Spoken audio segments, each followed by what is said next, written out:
150 équipes de cheerleaders provenant de partout à travers le pays se sont réunies au centre Claude Robillard pour présenter leur routine au jury. Elles tenteront de détrôner l'équipe des Flyers qui est présentement première au Canada. Cheerleading All-Stars!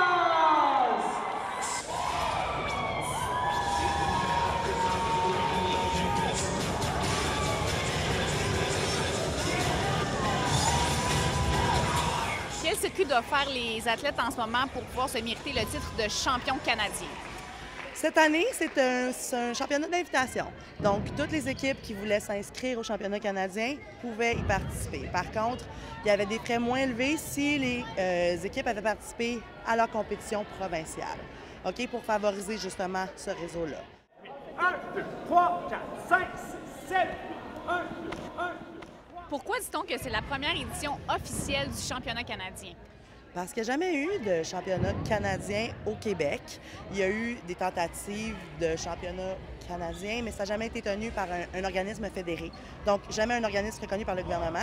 Et parce qu'on est la seule fédération au Canada. Donc, on est la première fédération et on veut donner le push aux autres fédérations pour vraiment se lancer et qu'on développe le réseau de compétition au Canada pour pouvoir aller aux mondiaux et ainsi de suite.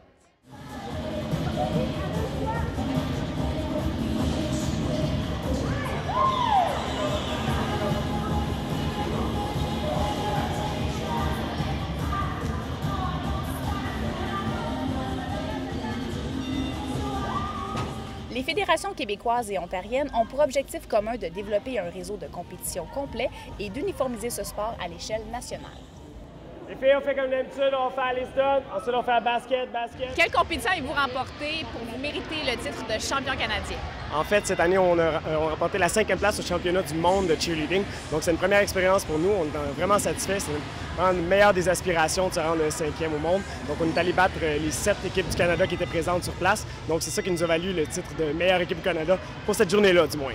Les cheerleaders doivent non seulement être dotés d'une excellente forme physique, mais aussi posséder une grande capacité cardiovasculaire.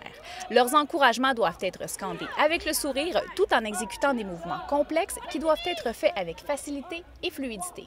Au niveau de votre entraînement hebdomadaire, à quoi ça peut ressembler les routines ou les entraînements d'une cheerleader? En fait, on s'entraîne très fort, nous autres, chez Flyers All-Stars. On fait beaucoup de conditionnement physique, de flexibilité. On vient répéter les mouvements de stunt ou de montée dans les airs, de projection.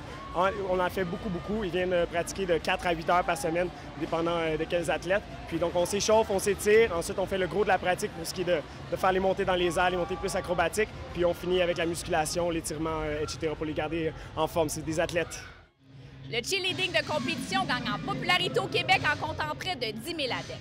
Et grâce au travail continu de la Fédération québécoise de cheerleading, ils auront la chance de compétitionner dans un circuit beaucoup plus structuré dès l'an prochain. Geneviève Langlois pour le Sport au Québec à Montréal.